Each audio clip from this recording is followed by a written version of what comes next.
Hello everyone. आज हम एक बहुत ही इम्पोर्टेंट टॉपिक को कवर करने वाले हैं, business risk, nature and causes. इस वीडियो में हम बिजनेस रिस्क का मीनिंग, डेफिनेशन, उसका नेचर और उसके कॉजेस को डिटेल में समझेंगे। तो चलिए बिना टाइम वेस्ट किए शुरू करते हैं। इस वीडियो के अंदर हम कंसेप्ट्स जो पढ़ेंगे, सबसे पहले देखते हैं कि आज कौन से हम कंसेप्ट को कवर करेंगे। पहला है meaning of business risk, definition of business risk, nature of business risk, causes of business risk. ये कंसेप्ट हमें बिजनेस रिस्क को पूरी तरह से समझने में मदद करेंगे। तो पहले हम पढ़ते हैं कि बिजनेस रिस्क का मीनिंग क्या होता है। सबसे पहले बात करते हैं बिजनेस रिस्क के मीनिंग के बारे में, जो आप स्लाइड के अंदर देख सकते हैं। बिजनेस रिस्क का मतलब है वो अनसर्टेनिटी या डेंजर जो बिजनेस के प्रॉफिट या इनकम पर इम्पैक्ट डाल सकता है। बिजनेस में हमेशा कुछ ऐसे सिचुएशंस होते हैं जो प्रॉफिट को कम कर सकते हैं और कभी कभी लॉस भी हो सकता है।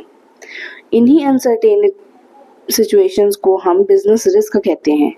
ये जो अनसर्टेनिटीज आती हैं, बीच में जो रुकावटें आती हैं या अनएक्सपेक्टेड चीज़ें होती हैं जो हो जाती हैं बिजनेस के काम के अंदर या प्रोसेस के अंदर, जो हम गोल हमने अचीव करने के लिए गोल सेट किया है, उसको उसके बीच में जितनी भी ये दिक्कतें आती हैं उन सबको हम बिजनेस रिस्क कहते हैं। अब अगर हम नेक्स्ट स्लाइड पे देखें तो डेफिनेशंस लिख रखी हैं जो कि दो फिलोसोफर्स ने दी हैं, व्हीलर और सीओ हार्टले ने।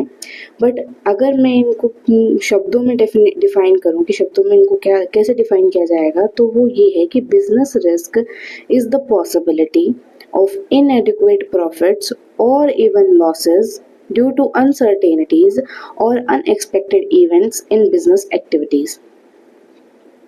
यानी ऐसी सिचुएशंस जो बिजनेस को एक्सपेक्टेड प्रॉफिट्स के इफेक्ट कर सकती हैं, जैसे बिजनेस रिस्क है। बिजनेस रिस्क हमेशा ये इमेजिन करके नहीं आता कि हाँ भाई इस सिचुएशन पर हमें बिजनेस रिस्क हो सकता है। वो कभी भी आ सकता है, किसी भी सिचुएशन के अंदर आ सकता है।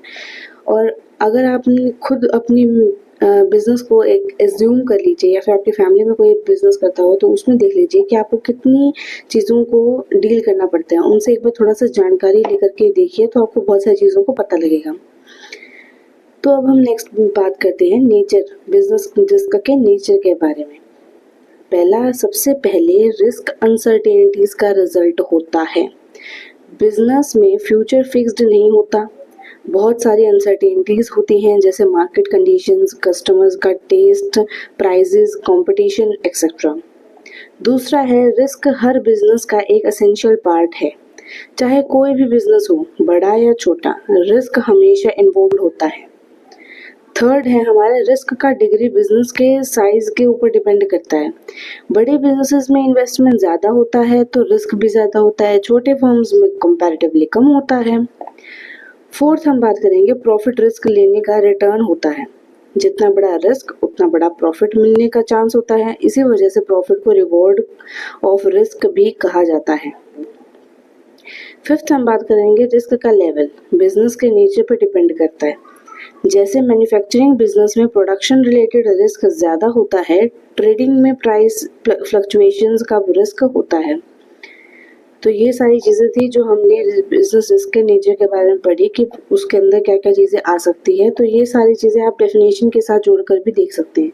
एक बार अगर आपने डेफिनेशन याद कर ली तो उसके अंदर भी आप इसके नेचर्स या फिर नेचर कह लो या कैरेक्टरिस्टिक्स कह लो, तो आप निकाल सकते हैं उसमें से। एक बार आप खुद डेफिनेशंस और इन नेचर्स को कंपेयर करके देखेगा तो काफ़ी चीज़ें आपको डेफिनेशन से ही निकली हुई मिलेंगी।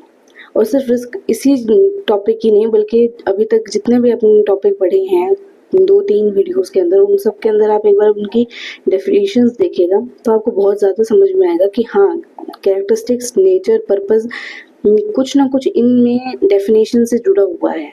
तो अगर आप लिंक करके याद करेंगे तो आपको और जल्दी याद होगा। अब हम बात करेंगे कॉजेज ऑफ बिजनेस रिस्क के बारे में। फर्स्ट, अगर हम नेचुरल कॉजेज के बारे में बात करें तो नेचुरल कॉजेज के अंदर हमारा पहला आता है सीजनल चेंजेस। कई बिजनेसेस सीजन के हिसाब से चलती हैं, जैसे एसी की सेल समर में ज़्यादा होती है और गीज़र की सेल विंटर में। अगर सीजन में चेंज आए तो बिजनेस का इफेक्ट करता है, मतलब बिजनेस को इफेक्ट करता है।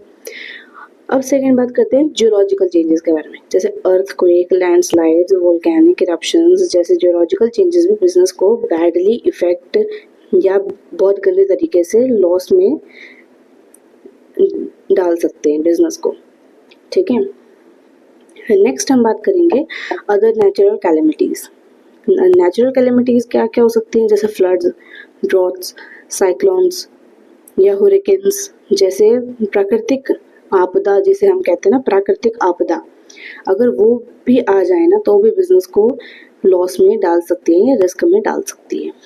ये सारे नेचुरल फैक्टर्स हैं, हमेशा बिजनेस के कंट्रोल के बाहर होते हैं और इनसे बचाव के लिए एडवांस प्लानिंग ज़रूरी होती है। बेसिकली नेचुरल कॉजेज़ कौन से होते हैं, वो कॉजेज़ जो कभी भी इंसान के हाथ में नहीं होते, ये मैन पावर के अंदर नहीं होते, ये अपने आप होते हैं, नेचुरल कैलेमिटीज़ के कारण होते हैं और इनका कोई मतलब वो नहीं है, चांसेस नहीं है कि हम चांस बता सकें कि आज अगर मौसम अच्छा है तो कल भी अच्छा रहेगा, ये अनसर्टेनिटी है, ठीक है। नेक्स्ट हम बात करेंगे ह्यूमन कॉजेज़ के बारे में। चलिए सबसे पहले बात करते हैं ह्यूमन कॉजेज़ की, यानी कि मानव द्वारा होने वाले कारण जो बिजनेस रिस्क को बढ़ाते हैं। मतलब वो तो मैन पावर के बस में नहीं था, मतलब वो इंसान के हाथ में नहीं था कि वो नेचुरल कैलेमिटीज़ को कंट्रोल कर सके, लेकिन जो ये ह्यूमन कॉजेज़ हैं ये हमारे हाथ में होते हैं, ये मतलब हमारे कारण होते हैं, ये हम करते हैं। फॉर एग्जाम्पल जैसे कि फर्स्ट अगर हमारा देखा जाए डिसऑनेस्टी बाय एम्प्लॉयज़। अब क्या गारंटी है कि एम्प्लॉय जो है वो हमारे काम के लिए वफादार है, हमारे बिजनेस के लिए वफादार है। फॉर एग्जाम्पल आपने अपने लिए बिजनेस खोल रखा है मोबाइल्स का, ठीक है, और उस मोबाइल के बिजनेस के अंदर एक लड़का आपने रख लिया कि कस्टमर आएंगे तो लड़का दिखा देगा फ़ोन, ठीक है, वो दिखा रहा है, वो अपना काम तो कर रहा है, लेकिन पीछे पीछे वो क्या कर रहा है, जो गुड्स या फिर जो भी माल नहीं बिक रहा है या फिर जो फोन्स नहीं बिक रहे हैं वो खुद लेकर के जा रहा है और बाहर जाके बेच रहा है। इससे क्या हुआ, जो डिसऑनेस्टी है वो तो कर रहा है ना, एज एन एम्प्लॉय वो डिसऑनेस्टी कर रहा है। तो यही चीज़ इस चीज़ में आता है कि डिसऑनेस्टी बाय एम्प्लॉयज़, कभी कभी एम्प्लॉयज़ अपनी ईमानदारी नहीं दिखाते, वो कंपनी को का सामान चुरा लेते हैं या फिर गलत हिसाब किताब करते हैं। इस तरह के जो बेईमानदारी होती है, बेईमानी होती है, बिजनेस के लिए एक बड़ा रिस्क बन जाता है, ठीक है। तो ये है हमारा डिसऑनेस्टी बाय एम्प्लॉयज़। सेकंड बात करते हैं डिसऑनेस्टी बाय कस्टमर्स। अब आपने कहीं देखा होगा चोर चक्के आते हैं, दुकान में चले गए, वही फ़ोन की दुकान है आपकी, लेकिन आपका एम्प्लॉय चलो एक टाइम पे लगा लो कि सही है, वो आपके साथ डिसऑनेस्टी नहीं कर रहा, आपके साथ ईमानदारी से काम कर रहा है, बट बाई चांस बाहर से कोई कस्टमर आता है, लेकिन आप उसका शक्ल देख कर तो नहीं बता सकते कि वो चोर है या फिर वो खरीदने आए, ये तो है ही, ठीक है। अब अगर वो बाहर से आ रहा है, आपसे सामान ले रहा है, लेकिन वो क्या करता है, एक दो तीन फ़ोन ऐसे देखता है और जो आगे जो शॉपकीपर है या फिर वो जो आपका एम्प्लॉय है वो उसको दिखा रहा है और वो कंफ्यूज हो जाता है इस चीज़ में, मतलब वो कस्टमर उसको कंफ्यूज कर देता है, तो फिर वो इंसान वहाँ से एक फ़ोन लेकर के अपने पॉकेट में डाल देता है और कहता है कि मुझे कुछ पसंद नहीं आया और चला जाता है। तो मतलब कि कस्टमर भी अपनी डिसऑनेस्टी दिखा दी, वो भी ईमानदार नहीं है, उसने भी चोरी कर ली। समझ में आ रहा है? तो यही होता है कि कभी कभी क्या होता है, कई बार कस्टमर्स भी पेमेंट नहीं करते, कई बार उधार भी ले लेते हैं लेकिन वापस नहीं करते, या फिर गलत तरीके से माल रिटर्न करते हैं, मतलब कि वहाँ से ले लिया और फिर रिटर्न करने आ गए तो ज़्यादा रेट भी बता दिया कि हमें तो इससे ज़्यादा चाहिए, हमने आपके ऊपर पैसे बर्बाद करे। मतलब काफ़ी चीज़ें होती हैं जो बिज़नेस को नुकसान में मतलब पूरी तरीके से नुकसान करता है, बिज़नेस को नुकसान पहुंचाता है, ठीक है। नेक्स्ट हम बात करेंगे स्ट्राइक एंड लॉकआउट। अगर वर्कर्स स्ट्राइक पे चले जाएं या मैनेजमेंट लॉकआउट करते हैं तो प्रोडक्शन बंद हो जाता है, इससे बिज़नेस के ऑपरेशन रुक जाता है और बिज़नेस को लॉस होता है। फॉर एग्जांपल आपकी एक फैक्ट्री है, उसमें वर्कर काम करते हैं, वर्कर्स ने सोचा कि यार हमें सब कुछ मिल रहा है, ठीक है, लेकिन हमें बोनस चाहिए। हर कंपनी अपनी वर्कर्स को बोनस देती है, चाहे दिवाली हो या फिर कोई और ओकेजन हो, या फिर आजकल इस चीज़ का भी ट्रेंड है कि कंपनी का 1 साल पूरा होता है तो वर्कर्स को बोनस दिया जाता है, 2 साल पूरे होते हैं तो बोनस दिया जाता है। तो इसके हिसाब से क्या होता है, जो ये वर्कर्स हैं वो क्या कर रहे हैं, अपने आप को मोटिवेट कर रहे हैं बोनसेस ले लेकर, लेकिन एक फर्म आपकी ऐसी है, आपकी कंपनी ऐसी है जो बोनस नहीं दे रही। अब बाई चांस बोनस नहीं मिल रहा है, किसी एक के दिमाग में आ गया, वो सबको बताएगा, सबका दिमाग में घूमेगी ये बात, और अगर सबको पता लगेगी तो फिर क्या होगा, वो स्ट्राइक पर जाएंगे कि हमें तो चाहिए, चाहे आप कुछ भी करो, आपके लॉस हो रहा तो लॉस हो, लेकिन हमें तो चाहिए। तो ये चीज़ें क्या होती है, ये भी एक अपने बिजनेस को या फिर कंपनी को या फर्म को इफेक्ट करती है। नेक्स्ट है आपका वर्किंग केयरलेसली। अगर एम्प्लॉयज़ अपना काम ढंग से नहीं करेगा या केयरलेस रहेगा, या गलतियाँ होती हैं जो बिजनेस के लिए लॉस का काम बना सकती हैं। जैसे कि कोई भी गलती कर दी तो आगे जाके अगर बाई चांस प्रोडक्ट आपका सही नहीं निकला पीछे ही मैन्युफैक्चरिंग के अंदर, तो आपकी जो रेपुटेशन है, जो आपका काम है, वो वहाँ आगे खराब होगा तो फिर क्या होगा, आपकी जो प्रोडक्ट्स हैं वो कम सेल होंगे तो फिर आपको ऑटोमेटिकली बिजनेस के अंदर लॉस होगा। ठीक है, तो ये होते हैं ह्यूमन कॉजेज। अब हम बात करते हैं इकोनॉमिक कॉजेज के बारे में। इकोनॉमिक कॉजेज कौन से होते हैं? Change in fashion. आजकल हर दिन नया फैशन आ रहा है, हर दिन नई चीज़ें आ रही हैं। तो अगर कंपनी पिछले वालों को बेचना बंद नहीं करेगी और नए फैशन को नहीं अपनाएगी तो भी उसका लॉस है, क्योंकि कोई उसे सामान खरीदेगा ही नहीं। सामान जब भी आप किसी कंपनी से खरीदोगे जब आपको ट्रेंडिंग चीज़ें मिलेंगी, जब आपको नए फैशन के हिसाब से चीज़ें मिलेंगी। अगर नहीं मिलेंगी तो आप नहीं खरीदोगे। तो ये एक है कि अगर मार्केट में नया फैशन आ जाए और बिजनेस नए फैशन के हिसाब से अपने प्रोडक्ट को अपडेट ना करे तो उसका माल बिकना बंद हो जाता है, जैसे पुराने डिज़ाइन के कपड़े या फोन्स। ठीक है, अब हम बात करेंगे चेंज इन प्राइसेस। मार्केट में प्राइस का ऊपर नीचे होना भी बिजनेस रिस्क को बढ़ाता है। ठीक है, कहीं बार रॉ मटेरियल्स महंगे हो जाते हैं तो प्रोडक्शन कॉस्ट बढ़ जाती है, लेकिन सेलिंग प्राइस उतना नहीं बढ़ पाता। जैसे कि पीछे से बहुत ज़्यादा लागत हो गई है किसी चीज़ को बनाने के लिए। फॉर एग्जांपल बैंगल है, ठीक है, अब हम चूड़ियाँ बनाते हैं, कोई कंपनी है वो बैंगल्स का प्रोडक्शन करती है, और वो जैसे बनाती है तो पीछे उसको ज़्यादा कॉस्ट लग रही है, लेकिन आगे जाके अगर वो उसको उस कॉस्ट प्राइस से ज़्यादा में बेचेगी, फॉर एग्जांपल 100 रुपये का कॉस्ट आ रहा है और 120 रुपये में बेचेगी, तो बाहर जाके कोई कस्टमर नहीं लेगा, क्योंकि आजकल इतनी महंगी बैंगल्स कोई नहीं पहनता। बैंगल्स अगर वो 70-80 रुपये बेचेंगे तो ही उनकी बैंगल्स बिकेगी, बिकॉज बिल्कुल मिनिमल प्राइस यही होता है। तो इसी तरीके से क्या होता है, मार्केट में प्राइस का ऊपर नीचे होना भी बिजनेस रिस्क को बढ़ाता है। ठीक है, अब हम बात करते हैं इफेक्ट ऑफ कंपटीशन। मार्केट में नए कॉम्पिटिटर्स आ जाएं तो कस्टमर उनकी तरफ चले जाते हैं। इस कंपटीशन की वजह से बिजनेस की सेल कम हो सकती है। नेक्स्ट है providing facilities to the customers. अगर दूसरे कॉम्पिटिटर्स अपनी कस्टमर्स को ज़्यादा फैसिलिटीज देते हैं, जैसे फ्री होम डिलीवरी या ऑफर्स, डिस्काउंट्स, तो उनकी कस्टमर्स उनकी तरफ अट्रैक्ट हो जाते हैं और हमारे बिजनेस की सेल गिर जाती है। जैसे कि कोई कस्टमर अब जैसे कि 2-3 दुकान है एक लाइन के अंदर, ठीक है, और तीनों एक ही चीज़ें बेचते हैं। फॉर एग्जांपल आप वो लगाओ कि बर्तन बेचते हैं, ठीक है, यूटेंसिल्स, तो ये सारी चीज़ें बेचते हैं, और एक दुकान ऐसी है जिसके कस्टमर फिक्स है, वो उनको ऑफर्स भी दे देता है, डिस्काउंट भी दे देता है और सब कुछ करता है, लेकिन वो जो 2 दुकानें हैं उनके पास कस्टमर्स आ ही नहीं रहे, क्योंकि वो सारी चीज़ें अट्रैक्ट कर रहा है इस तरीके से करके। तो यही चीज़ें भी क्या होती हैं, उस 2 दुकानों को क्या हो रहा है, बिजनेस रिस्क तो हो ही रहा है ना, बिजनेस लॉस तो हो ही रहा है उस एक के कंपैरेटिवली।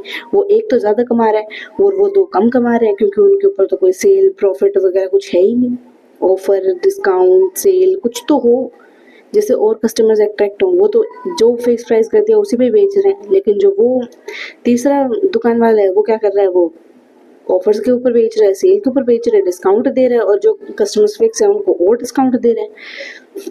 तो ये चीज़ें भी क्या होती हैं, इकोनॉमिक कॉजेज होते हैं जो हमारे बिजनेस को इफेक्ट करते हैं। अब हम आखिरी में बात करेंगे अदर कॉजेज के बारे में। अदर कॉजेज में क्या आता है, पहले है नेचुरल कॉजेज। इसमें प्राकृतिक आपदाएं जैसे बाढ़, सूखापन या भूकंप, तूफान या किसी प्रकार की प्राकृतिक विपदा बिजनेस को नुकसान पहुंचा सकती है।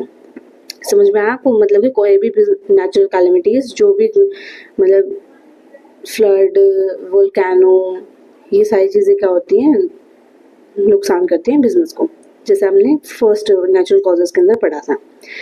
दूसरा है टेक्निकल कॉजेज। जब किसी बिजनेस में नई टेक्नोलॉजी का उपयोग होता है या पुरानी टेक्नोलॉजी आउटडेटेड हो जाती है तो नए सेटअप पर इन्वेस्ट करना पड़ता है। अगर बिजनेस नई टेक्नोलॉजी को अडेप्ट नहीं करता है तो लॉस हो सकता है। समझ में आया? अगर नई टेक्नोलॉजी मार्केट के अंदर आई है तो बिजनेस की ये श्योरिटी बनती है कि वो उस नई टेक्नोलॉजी को अपनाए और उसके अकॉर्डिंग काम करे, ना कि पुरानी टेक्नोलॉजीज के हिसाब से चले। ठीक है? इससे क्या होगा, लोग ज़्यादा अट्रैक्ट होंगे, कस्टमर ज़्यादा अट्रैक्ट होंगे और वो उनके पास सामान लेने ज़रूर आएंगे। तीसरा है मैकेनिकल कॉजेस। मशीन्स का खराब होना, ब्रेकडाउन, मेंटेनेंस के प्रॉब्लम्स भी बिजनेस के लिए रिस्क क्रिएट करती हैं। मशीन का खराब होना प्रोडक्शन को डायरेक्टली इफेक्ट करता है।